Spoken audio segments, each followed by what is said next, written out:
Good morning to all of you. कैसे आप लोग? आज नया चैप्टर स्टार्ट करने जा रहे हैं, मोशन ऑफ प्लानिट। बहुत इंपॉर्टेंट चैप्टर है और ये आपकी सेकेंड यूनिट है, यानी कि पॉलिटेक्निक और डिप्लोमा के अंतर्गत ये सेकेंड यूनिट है और ये सेकेंड यूनिट में सबसे लास्ट टॉपिक है मोशन ऑफ प्लानिट। देखिए, अब मैं इस चैप्टर को कराने के बाद आपका सिलेबस भी डिस्कस करूँगा कि कौन कौन से टॉपिक्स आपके कवर हो चुके हैं। देखिए मोशन ऑफ प्लानिट को समझने से पहले आपको प्लानिट समझना होगा। क्या होगा? प्लानिट यानी ग्रह।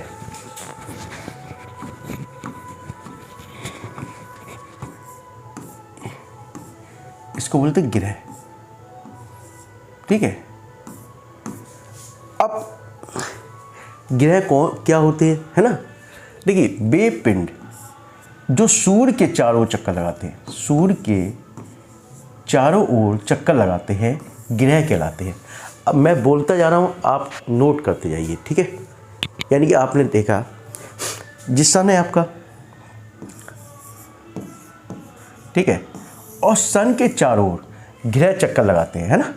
सन के चारों ओर सन के चारों ओर आपने देखा पिंड जो चक्कर लगाते हैं, या आकाशीय पिंड बोल सकते हो, यानी कि सूर्य के चारों ओर जो भी आकाशीय पिंड अथवा पिंड चक्कर लगाते हैं वो क्या कहलाते हैं? प्लैनेट कहलाते हैं। प्लैनेट अर्थात ग्रह कहलाते हैं। आपने देखा, देखिए कुल मिला के 8 बुध, शुक्र, पृथ्वी, मंगल, बृहस्पति,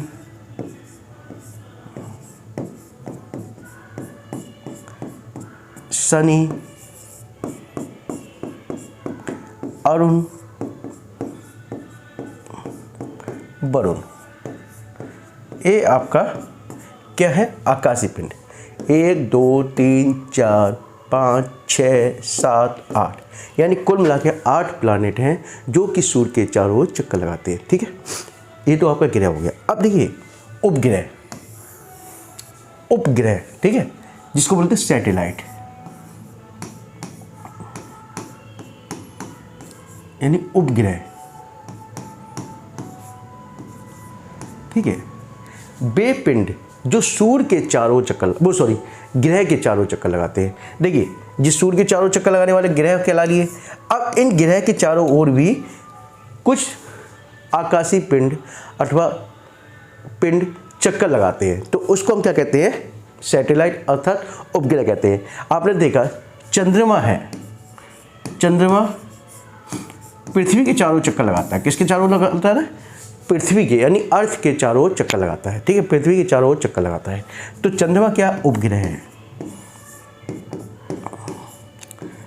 यानी कि उपग्रह भी 2 प्रकार के होते हैं। एक होता है नेचुरल, है ना, नेचुरल यानी प्राकृतिक। एक होता नेचुरल, दूसरा होता आर्टिफिशियल, है ना। नेचुरल अर्थात प्राकृतिक देखिए, यानी कि चंद्रमा जो है नेचुरल है, यानी कि जो अर्थ का जो सैटेलाइट है वो क्या है? चंद्रमा है, और ये नेचुरल है। जबकि आपने देखा पृथ्वी की कक्षा में कई उपग्रह स्थापित किए जाते हैं जिससे कि हमको सिग्नल प्राप्त होते हैं। यानी कि ये आपने देखा सैटेलाइट के द्वारा ही आपको कम्युनिकेशन सिस्टम आपका चलता है, GPS चलता है। ये सब क्या है? आर्टिफिशियल सैटेलाइट, जिसके द्वारा आपको यानी कि सिग्नल प्राप्त होते हैं, GPS पोजीशन प्राप्त होती है। ये सब क्या है? आपके आर्टिफिशियल सैटेलाइट। आप लोग नोट करते जाइए, जो मैं बोलता जा रहा हूँ नोट करते जाइए। आप लोग कहोगे तो मैं PDF भी आपको उपलब्ध करा दूंगा, ठीक है। अब देखिए मेन अब आता है केपलर के नियम। केपलर के ग्रह संबंधी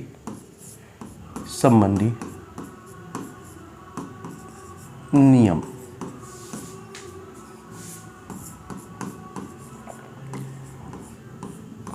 केपलर की ग्रह संबंधी नियम, ठीक है। ये आपका सन है, माना ये सन है आपका, ठीक है।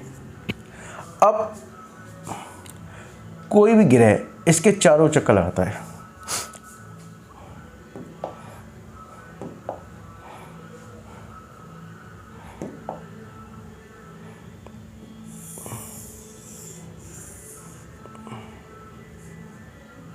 ठीक है, ये सन है आपका,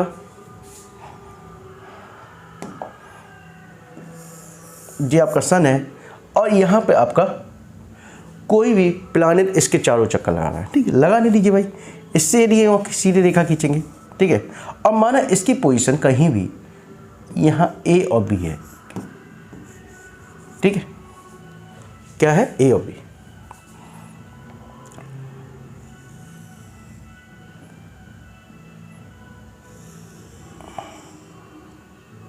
सपोज ये थीटा एंगल बना रहा है और यहाँ से यहाँ तक की दूरी आर है। क्या है, आर है।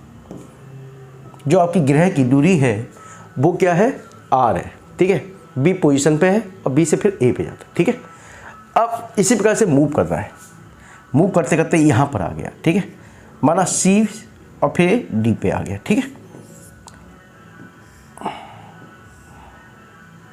ठीक है, सी और डी पे आ गया। ठीक है, अब देखिए, अब समझो, पहले जिस सन है, कोई प्लानेट है, पहले बी पोजीशन पे था, अब ए पोजीशन पे आया। ठीक है, माना डेल्टा टी समय, किसी भी समय में यहाँ पर से यहाँ आया। ठीक है, इतना समझो। और दूसरा, फिर ये मूव करते करते कभी यहाँ पे आया, फिर यहाँ पे आया। ठीक है, तो सी से डी। अब ग्रह केपलर के नियम क्या कहते हैं? पहला नियम ये कहता है, आपने देखा जो प्लैनेट है वो सूर्य के चारों कैसी चक्कर लगा रहा है। देखिए, यहाँ से यहाँ तक की दूरी क्या है, आपकी दूरी बढ़ रही है, अधिक है, जबकि यहाँ से यहाँ तक की क्या रेडियस आपकी कम होगी, दूरी कम होगी प्लैनेट से। ठीक है, तो प्रत्येक ग्रह सूर्य के चारों ओर दीर्घ वृत्ताकार कक्षा में चक्कर लगाता है। पहला पॉइंट, पहला नियम क्या कहता है? प्रत्येक ग्रह सूर्य के चारों ओर एक दीर्घ वृत्ताकार कक्षा में चक्कर लगाता है, यानी एलिप्टिकल।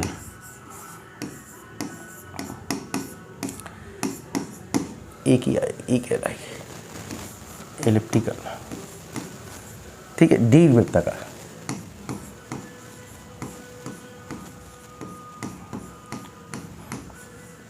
ठीक है, दीर्घ वृत्ताकार।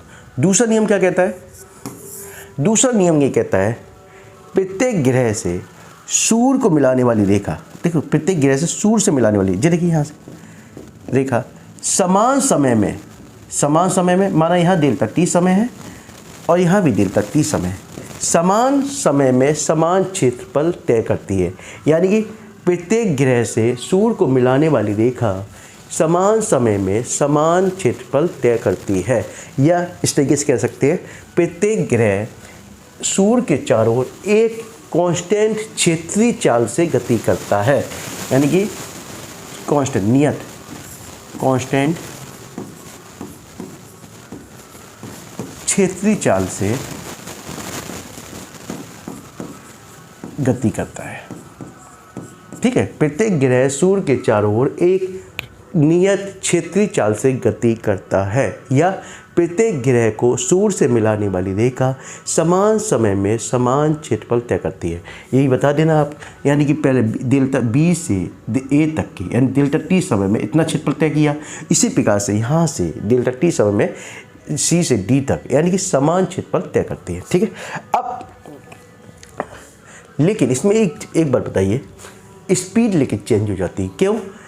क्योंकि ये देखिए आप, यहाँ से यहाँ तक की दूरी क्या है, ज़्यादा है, और यहाँ से यहाँ तक की दूरी कम है, क्योंकि रेडियस कम है।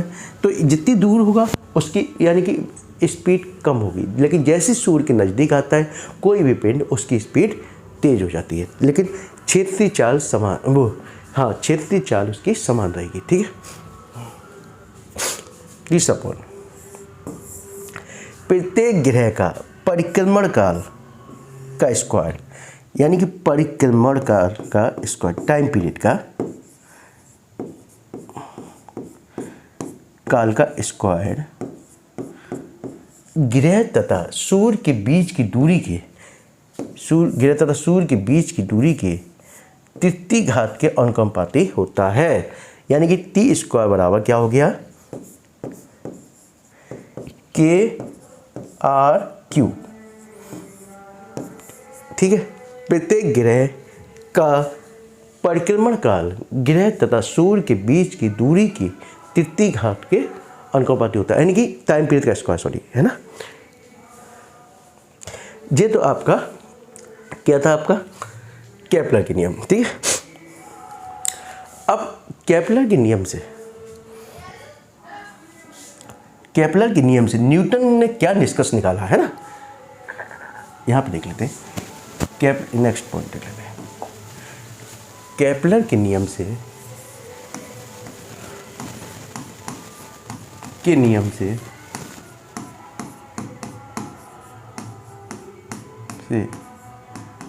न्यूटन का निष्कर्ष, है ना,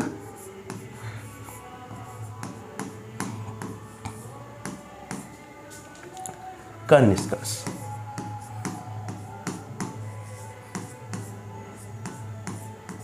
ठीक है, देखिए न्यूटन महोदय कहते हैं प्रत्येक ग्रह जब सूर्य के चारों गति करता है ना, मैंने आपको बताया, तो प्रत्येक ग्रह सूर्य के चारों जब गति करता है तो ग्रह की ओर, एक मिनट रिकॉर्डिंग हो रही है, एक मिनट देख लेता हूँ थोड़ा, ठीक है, हो रही है ना, प्रत्येक ग्रह सूर्य के चारों, जब प्रत्येक ग्रह सूर्य के चारों गति करता है तो ग्रह पर एक अभिकेंद्र बल कार्य करता है। क्या करता है? अभिकेंद्र बल, ठीक है। तो F बराबर आप जानते हो क्या होता है, mv²/r, ठीक है।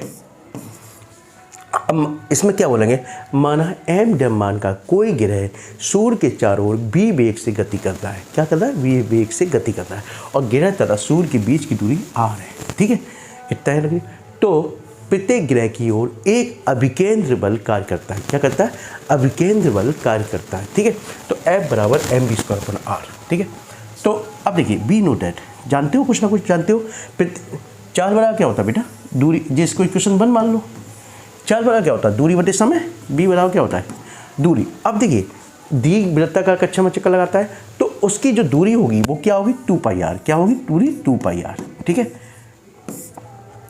चार्ज बराबर दूरी बटे समय t, ठीक है। तो पुट द वैल्यू बी की वैल्यू यहाँ रख दें, ठीक है। तो यहाँ आपको लिखना पड़ेगा, यदि कोई पिंड दीर्घवृत्ताकार कक्षा में चक्कर लगाता है तो उसकी दूरी, कुल दूरी उसकी परिधि के बराबर होगी, तो 2πr हो जाएगी, 2πr/t, ठीक है। तो F बराबर क्या हो गया बेटा? इसमें वैल्यू रख दीजिए आप, m b² करोगे तो क्या होगा? 4πr² r² तो है ही, और t² हो गया, ठीक है। एक r से एक r कैंसिल कीजिए, तो F बराबर क्या हो गया? m 4πr² r/t², और t² बराबर बी नो डेट, कुछ जानते हो आप लोग, है ना। बी नो डेट t² बराबर क्या होता है? t² बराबर क्या होता है? kr3। क्या होता है? kr3, है ना। क्या होता है? kr3। तो F बराबर क्या हो गया? m, इधर लिख लेते हैं हम, ठीक है, m 4πr² r/kr3, F बराबर, ठीक है। तो एक r से r कैसे करिए, F बराबर क्या हो गया? m 4πr², इधर r² लिख लो, इधर k मान लो, ठीक है, ठीक है। m इधर लिख लिया और m/r² कर दीजिए, 4π² कर दिया आपने। तो इसको मैं कांस्टेंट मान लेता हूँ। क्या मान लेता हूँ? कांस्टेंट, ठीक है। तो F प्रोपोर्शनल m/r², ठीक है। तो न्यूटन का निष्कर्ष क्या निकल के आया? F प्रोपोर्शनल m/r², ठीक है। क्या निकल के आया? F प्रोपोर्शनल m/r², ठीक है। अब इसको देखिए क्या कहते हैं हम। तो पहला पॉइंट क्या कहता है इसी में, प्रत्येक ग्रह जब सूर्य के चारों ओर गति करता है तो ग्रह पर एक अभिकेंद्र बल कार्य करता है। क्या करता है? अभिकेंद्र बल कार्य करता है, ठीक है, पहला पॉइंट। दूसरा, प्रत्येक ग्रह पर कार्य करने वाला अभिकेंद्र बल उसके द्रव्यमान के अनुक्रमानुपाती होता है, ठीक है। दूसरा पॉइंट यानी अनुक्रमानुपाती होता है, यानी पहला पॉइंट ये है प्रत्येक ग्रह पर एक अभिकेंद्र बल कार्य करता है। दूसरा, प्रत्येक ग्रह पर कार्य करने वाला अभिकेंद्र बल उस ग्रह के द्रव्यमान के अनुक्रमानुपाती होता है। तीसरा पॉइंट क्या कहता है? प्रत्येक ग्रह का अभिकेंद्र बल ग्रह तथा सूर्य के बीच की दूरी के स्क्वायर के, है ना, या वर्ग के व्युत्क्रमानुपाती होता है। क्या होता है? व्युत्क्रमानुपाती होता है, यानी रेसिप्रोकल, ठीक है, जिसको इंग्लिश में बोलते हैं रेसिप्रोकल, ठीक है, ठीक है। तो ये न्यूटन का निष्कर्ष हो गया।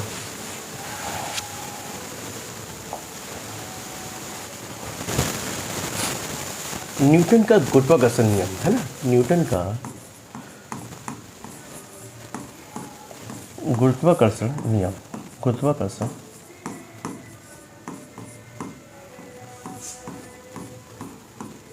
नियम।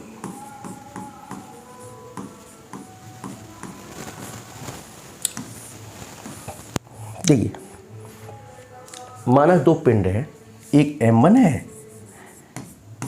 दूसरा m2 है, ठीक है। इन दोनों के बीच की दूरी r है। क्या है? दूरी r है। तो न्यूटन महोदय क्या कहते हैं? किन्हीं भी दो पिंड के मध्य में कार्य करने वाला गुरुत्वाकर्षण बल उन दोनों, देखिए गुरुत्वाकर्षण बल F, उन दोनों पिंड के द्रव्यमान के, उन दोनों पिंडों के द्रव्यमान के गुणनफल के अनुपाती m1 m2, ठीक है, गुणनफल के अनुपाती, तथा इनके बीच की दूरी के वर्ग के व्युत्क्रमानुपाती होता है। तो बना लें डेफिनेशन, यानी न्यूटन महोदय क्या कहते हैं कि किन्हीं भी दो पिंड के मध्य में कार्य करने वाला गुरुत्वाकर्षण बल उन दोनों पिंड के द्रव्यमान के गुणनफल के अनुक्रमानुपाती, ठीक है। अब तथा इनके बीच की दूरी, अब इनके बीच की दूरी क्या? r है, कि वर्ग के व्युत्क्रमानुपाती होता है, ठीक है। तो F पे पोषण साइन हटाइए, कांस्टेंट एक g, इसको बोलते हैं गुरुत्वाकर्षण नियतांक, है ना, m1 m2 upon r square, ठीक है। तो यदि इसकी डायमेंशन निकालनी है, क्या निकालनी है? डायमेंशन। तो g बराबर क्या हो गया बेटा? g बराबर f upon f into R square upon m1 m2, ठीक है। तो f की क्या होगी? mlt माइनस 2, ठीक है, और j l square upon m square, ठीक है, m स्क्वायर, ठीक है। अब देखिए m एक ऊपर चली गई, m माइनस 1, ठीक है, l क्यू स्क्वायर है ना, स्क्वायर और जे एल, ठीक है, एल क्यू और टी माइनस टी।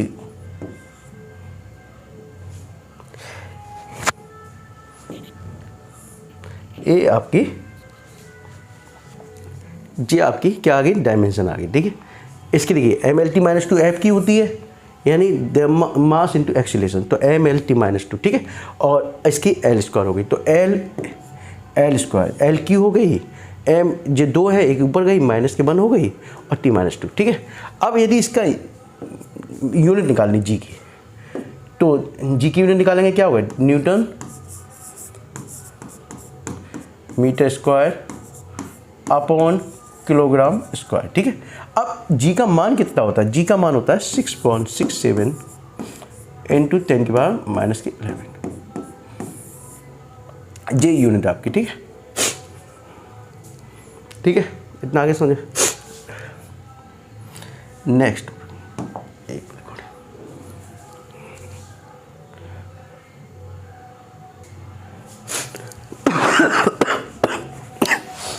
ठीक है। अब देखिए नेक्स्ट टॉपिक है ग्रेविटी, गुरुत्व।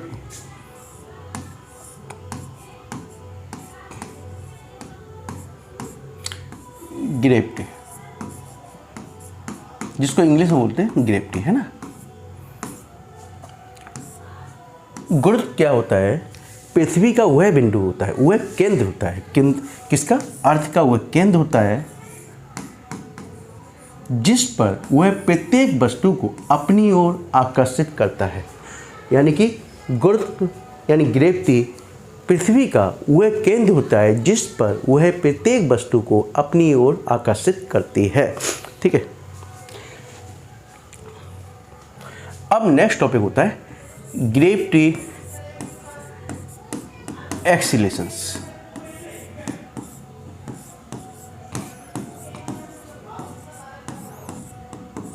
ठीक है, गुरुत्वीय त्वरण, इसको रिप्रेजेंट करते हैं जी से। किससे रिप्रेजेंट करते हैं? जी से रिप्रेजेंट करते हैं। किससे रिप्रेजेंट करते हैं? जी से। अब आप जानते हो, ठीक है, वी नो दैट एफ बराबर क्या होता है। यदि अब देखिए, यानी गुरुत्वीय त्वरण को रिप्रेजेंट करते हैं जी से, इसका वैल्यू आप जानते ही हो 9.8 मीटर पर सेकंड स्क्वायर होता है। क्या होता है? मीटर पर सेकंड स्क्वायर। ठीक है, इतना समझ आ गया। अब देखिए, यदि आपको रिलेशन निकालना है जी एंड जी में संबंध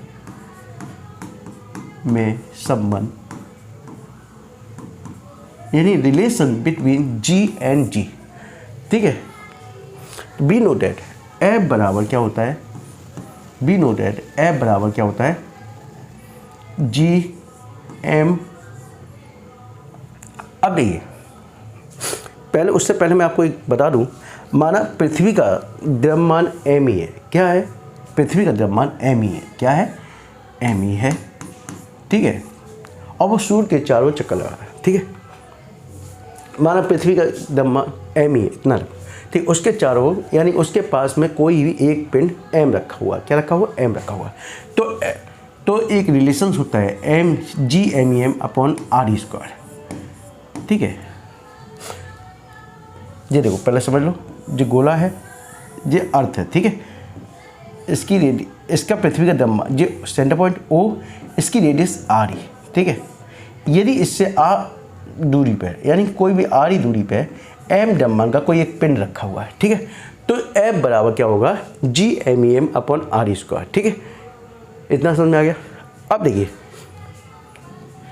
एफ बराबर, अब बी नो दैट एफ बराबर एम जी होता है, नहीं होता है? एफ बराबर एम जी होता है, तो एफ की जगह एम जी रख दीजिए आप। एम जी बराबर G M E M upon R E square. M से एम कैंसिल, तो जी बराबर क्या हो गया? G M E upon R E square. तो जी आपका रिलेशन है जी और जी के अंदर। ठीक है, जी और जी में रिलेशन है। ठीक है, नेक्स्ट इंपॉर्टेंट टॉपिक है आपका, बहुत इंपॉर्टेंट टॉपिक है, जी के मान में परिवर्तन। जी के मान में परिवर्तन, जी के मान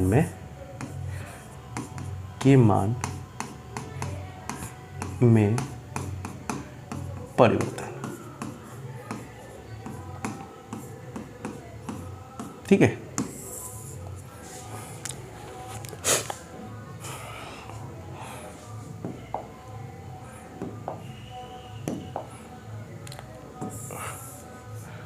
ये आपकी अर्थ है, ये आपकी इक्वेटर। क्या है? इक्वेटर। ठीक है, ये आपके पोल है, ये नॉर्थ पोल है और ये साउथ पोल है। नॉर्थ पोल यानी उत्तरी ध्रुव और दक्षिणी ध्रुव। ठीक है, साउथ पोल। ठीक है, अब यानी कि जी के मान, जी के पोल पर मान है ना, जो एक रिलेशन होता है जी डैश बराबर g minus R E omega square. ठीक है, माना कोई पिंड, ठीक है, पिंड, ठीक है, आर ई त्रिज्या पर पृथ्वी कोणीय वेग, यानी कि कोणीय वेग, ओमेगा कोणीय वेग से गति कर रहा है। ठीक है, ठीक है, तो जी के मान में परिवर्तन, जे जी का मान क्या है? पोल पर और ठीक है, minus R E omega square. ठीक है, अब पहला पॉइंट इसी में होता है कि जी का मान सर्वाधिक पोल पर होता है। ध्रुवों पर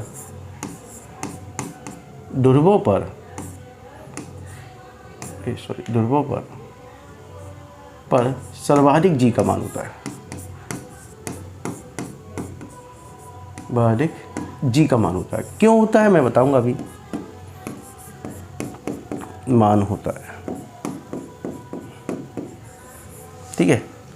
पहला तो यही है कि जो इसकी आकृति है उसके अनुसार देखिए, इस पे यहाँ रेडियस सबसे ज़्यादा है जी का मान, यानी जी डैश बराबर g minus R E omega square, ठीक है।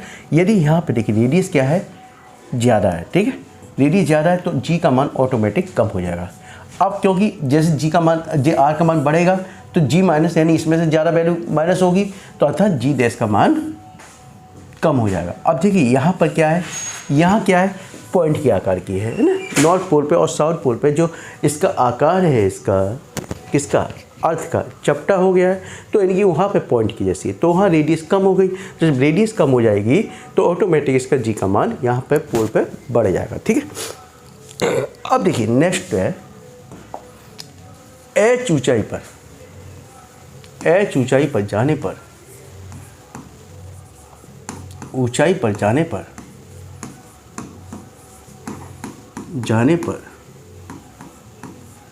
जी का मान घटता है। अब देखेंगे कैसे घटता है ना।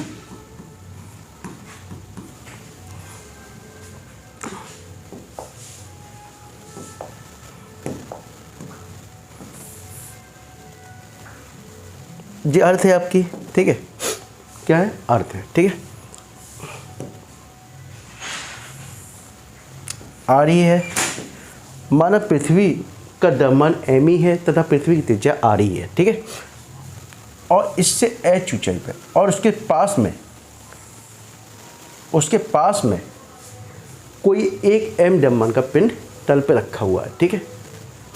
तो ये तो आ रही है ही, और इसके एच ऊंचाई पर बिंदु P है, क्या है, बिंदु P है। इस पर आपको जी का मान ज्ञात करना है। क्या ज्ञात करना है, जी का मान ज्ञात करना है, ठीक है। अब मुझे भी नहीं मालूम क्या है, ठीक है। अब देखिए बी नो डेट एफ बराबर G M E M upon R square, यानी बी नो डेट पृथ्वी, यानी न्यूटन के गुरुत्वाकर्षण नियम के अनुसार एफ बराबर क्या होता है, G M E M upon R square, ये होता है। और ये क्वेश्चन आपकी फर्स्ट मान लो अभी, है ना। अब एम द्रव्यमान का पिंड है कोई रखा हुआ, तो एफ बराबर क्या हो गया, एम जी हो गया, तो G M E M upon R square, ठीक है। एम से एम कैंसिल करो, जी बराबर G M E upon R square, equation second मान लो इसको, ठीक है। अब एट पॉइंट जी का मान एट पॉइंट पी पे ज्ञात करना है। किस पे ज्ञात करना है, पॉइंट पी, है ना, वैल्यू ऑफ जी। तो इस पे माना मैंने जी का मान जी डैश है, क्या है, जी डैश, ठीक है। G dash equal to g M E upon, लेकिन यहाँ से यहाँ तक की हाइट क्या हो गई, आर ई प्लस एच हो गई, आर ई प्लस एच का होल स्क्वायर, ठीक है। ये थर्ड, ठीक है। अब दोनों को डिवाइड कर दो, जी डैश अपॉन जी कर दीजिए, यहीं कर देता हूँ, है ना, जी अपॉन, और इधर कर देता हूँ G M E upon R E square, ठीक है। तो जी एम ई से जी एम ई कैसे कर दीजिए, ठीक है। तो जी dash upon ji equal to R E square ऊपर चला गया, और ये आर ई प्लस एच का होल स्क्वायर हो गया, ठीक है। क्या हो गया, आर ई प्लस। अब इसको हम ऐसा करें, R E square G dash upon ji equal to R E square upon R E square common ले लो इसमें से, तो 1 plus H upon R E. क्या हो गया, जब आर ई कॉमन लोगे तो इसमें आर ई का भाग इसमें चला जाएगा, डिवाइड हो जाएगा, तो 1 plus H upon R E हो जाएगा, ठीक है। स्क्वायर लगा हुआ है, स्क्वायर आर ई से आर ई कैसे करो, g dash equal to g upon 1 plus H upon R E हो गया। ये देखिए ये स्क्वायर लग गया, क्या लग गया, स्क्वायर। अब ये वैल्यू ऊपर लेके जाओगे, ऊपर ले आओगे तो क्या होगा, माइनस में हो जाएगी, तो जी डैश इक्वल टू क्या हो गया, जी 1 प्लस एच अपॉन आर ई का स्क्वायर, ठीक है। अब माइनस में होगा, क्योंकि जी वैल्यू ऊपर जाएगी तो माइनस में हो जाएगी, किस में हो जाएगी, माइनस में हो जाएगी। ठीक है, तो अब देखिए 1 प्लस एक्स इक्वल टू क्या होता है, की पावर n बराबर क्या होगा, 1 प्लस एन एक्स हो गया। यह फॉर्मूला होता है ना आपको, तो जो माइनस में लगा तो माइनस के एन एक्स हो जाएगा। तो जी डैश इक्वल टू क्या हो गया, जी 1 minus 2h upon R E. ठीक है, ये आपका इक्वेशन बन गया। अब देखिए जैसे जैसे हाइट की वैल्यू, हाइट बढ़ेगी जैसे जैसे, यानी कि एच का मान बढ़ेगा वैसे वैसे आपकी जी की वैल्यू कम होती जाएगी। देखिए रख के देख लीजिए आप। ठीक है, फॉर्मूला हमने डिराइव कर दिया तो आराम से। ठीक है, तो जी dash equal to ji 1 minus 2h upon R E, यानी जैसे जैसे आपके जी का मान बढ़ेगा, वो सॉरी जी हाइट बढ़ेगी, अब उसका क्या हुआ, जी के मान कम होते जाएगा। ठीक है, जी हो गया। अब देखिए जब ऊंचाई पे जाने पे था, अब एच गहराई पे जाना, बहुत इंपॉर्टेंट टॉपिक है ना।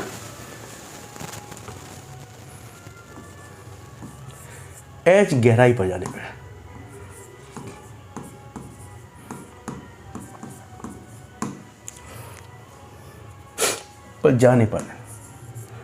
जाने पर जी का मान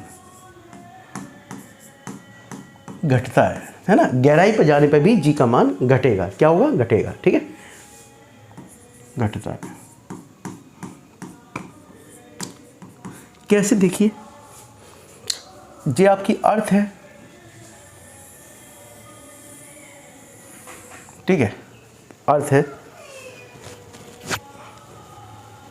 अब इससे एच गहराई पे, यानी कि वही चीज़, माना पृथ्वी का द्रव्यमान क्या है, एम ई है। क्या है, पृथ्वी का द्रव्यमान एम ई है तथा उसकी त्रिज्या क्या है, आर ई है। क्या है, ये केंद्र है आपका, तो थोड़ा तिरछा बन गया है ना, गोल बना देते हैं इसको।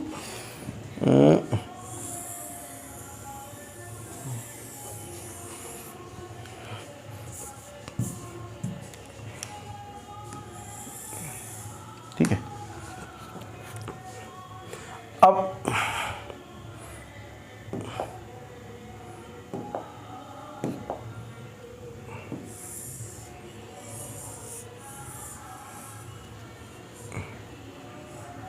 एक मिनट, इसके चारों बनाते हैं। ठीक है,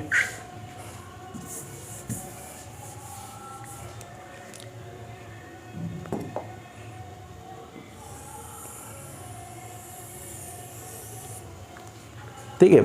अब देखिए इस जो केंद्र आपका अर्थ का, इसकी रेडियस आपकी आर ई है। क्या है, आर ई है पूरी।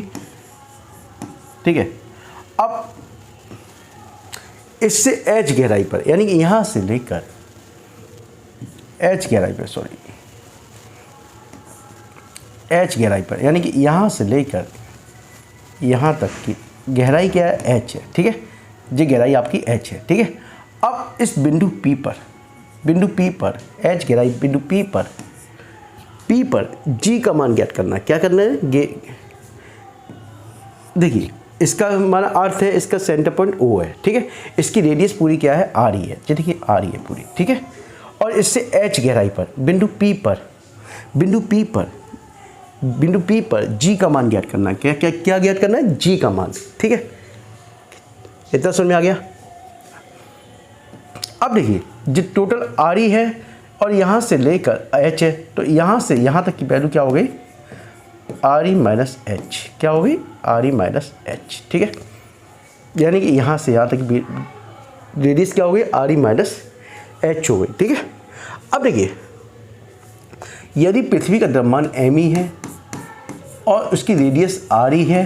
ठीक है, अब बिंदु P पर आपको ज्ञात करना है, तो बिंदु P पर मैं पृथ्वी का द्रव्यमान ज्ञात करता हूँ। क्या ज्ञात करता हूँ, बिंदु P पर पृथ्वी का द्रव्यमान ज्ञात करता हूँ। तो बिंदु P पर पृथ्वी का द्रव्यमान एट माँ, यानी कि बिंदु P पर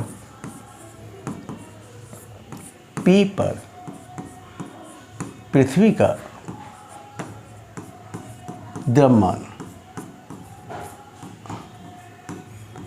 अब देखिए यदि पृथ्वी का घनत्व क्या है, रो है, यानी डेंसिटी, यानी घनत्व क्या है, रो है। ठीक है, द्रव्यमान बराबर क्या होता है, आयतन इंटू घनत्व, एम ई लिख दिया है ना, आयतन इंटू घनत्व। ठीक है, तो आयतन क्या है, पूरा स्फीयर है एक तरह से, तो 4/3 पाई। अब यहाँ से यहाँ तक की रेडियस क्या है, R E minus H cube, 4/3 pi R cube होता है ना स्फीयर का वॉल्यूम, ठीक है। और घनत्व क्या है आपका, रो है, ठीक है। तो एम ई बताओ क्या आ गया बेटा, एम ई इतना आ गया, ठीक है।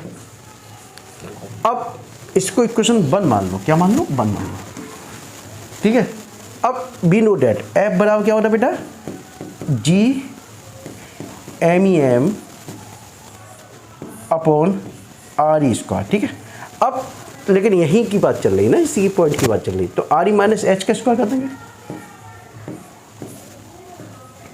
तो जी एम ई की वैल्यू रख दो इसमें, any put the value of M E in equation this, ठीक है। एम ई कितना है, 4/3 M E M, sorry 4/3 pi R E minus H का क्यू और रो, ठीक है। और नीचे क्या है, आर ई माइनस एच का whole square, R E minus H का होल स्क्वायर, ठीक है। तो इसको इधर ले लें, एफ बराबर क्या होता है, एम जी होता है, यही लिख देता हूँ मैं, एफ बराबर एम जी होता है, तो एम जी होता है, तो एक एम से, और जी देखिए, और एक एम है ही आपका, एक एम से एम कैसे करो, तो जी बराबर एक जी इधर हो, तो जी बराबर वैल्यू निकल के आएगी बेटा, जी बराबर जी 4/3 pi R E minus H, ऊपर 3 है नीचे 2, तो आर ई माइनस एच ही बचेगा, और जे रो, इक्वेशन 3 मान लीजिए आप इसको, ठीक है। अब मैं थोड़ा इसको साफ कर देता हूँ बेटा, है ना,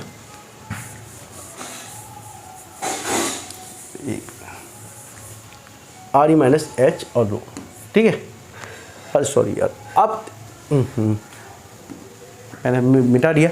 अब देखिए यहाँ पर, यानी कि वो फिगर था, यानी कि मैंने इस तरीके से लिया था, सॉरी फिगर मैंने मैट दिया, तो ये पूरी यहाँ से यहाँ तक की आ रही थी, क्या थी, आ रही थी।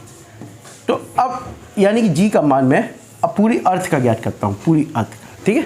ये तो पॉइंट किस पे था, पी पे था, किस पे, पॉइंट पी पे जी का मान, लेकिन अब जी अर्थ का है ना, अर्थ का, ठीक है, गहराई पे निकाल लिया था, अब पूरी अर्थ का निकालते हैं, ठीक है। तो इसको जी डैश मान लेते हैं, है ना, गहराई पे जी डैश, ठीक है। अब वैसे लेंगे जी 4/3 पाई, अब देखिए यहाँ देखिए रेडियस तो पूरी आ रही रहेगी इसकी, क्योंकि यहाँ तो गहराई है नहीं ना, पूरी रेडियस तो इसकी यहाँ से यहाँ तक पूरी थी, तो आ रही रहेगा, ठीक है, 4/3। अब डिवाइड कर दीजिए इसको, जी कैंसिल कर दो, ठीक है, रो से रो कैंसिल कर दीजिए, G dash equal to G R E minus H upon R E, ठीक है। तो जी dash equal to G just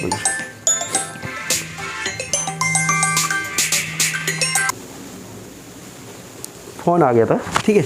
तो जी डैश इक्वल टू जी, अब देखिए इसमें से आर ई कॉमन ले लूँ मैं इधर से, आर ई, तो 1 minus H upon R E हो जाएगा, और जी आर ई से आर ई से आर ई कैंसिल, तो जी dash equal to ji 1 minus H upon R E, ठीक है।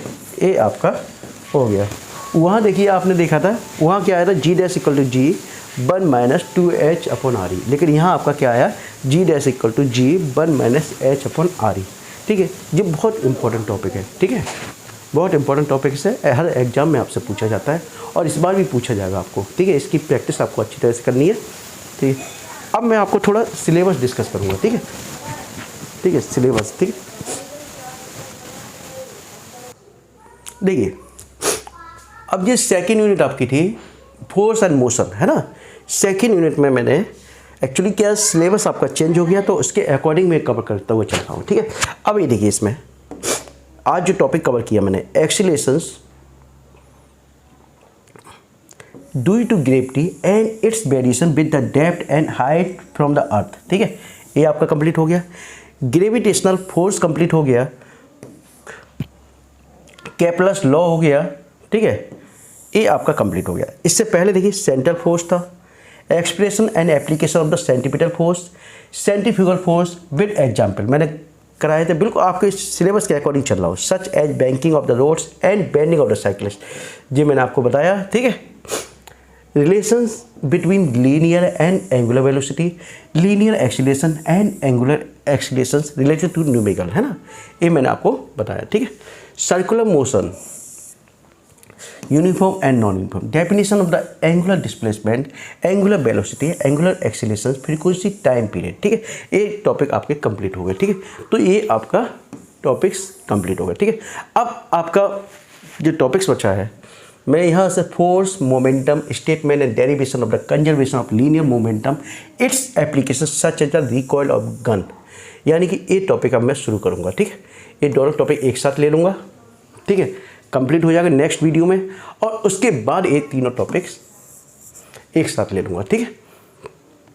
तो अब मुझे लग रहा है कि आपके 2 लेक्चर्स और होंगे इस यूनिट के अंतर्गत, 2 या 3 लेक्चर्स में आपका कंप्लीट हो जाएगा ये चैप्टर, यूनिट कंप्लीट हो जाएगा। और यदि आपको कोई डाउट्स है तो कृपया कमेंट्स बॉक्स में लिख कर मुझसे पूछ सकते हैं, और किसी प्रकार का डाउट है, ठीक है। और जैसे कि स्टूडेंट को PDF चाहिए तो मेरे को मैसेज कीजिए, ठीक है, मैसेज कीजिए तो मैं आपके लिए PDF भी उपलब्ध करा दूँगा, ठीक है। Okay, thank you.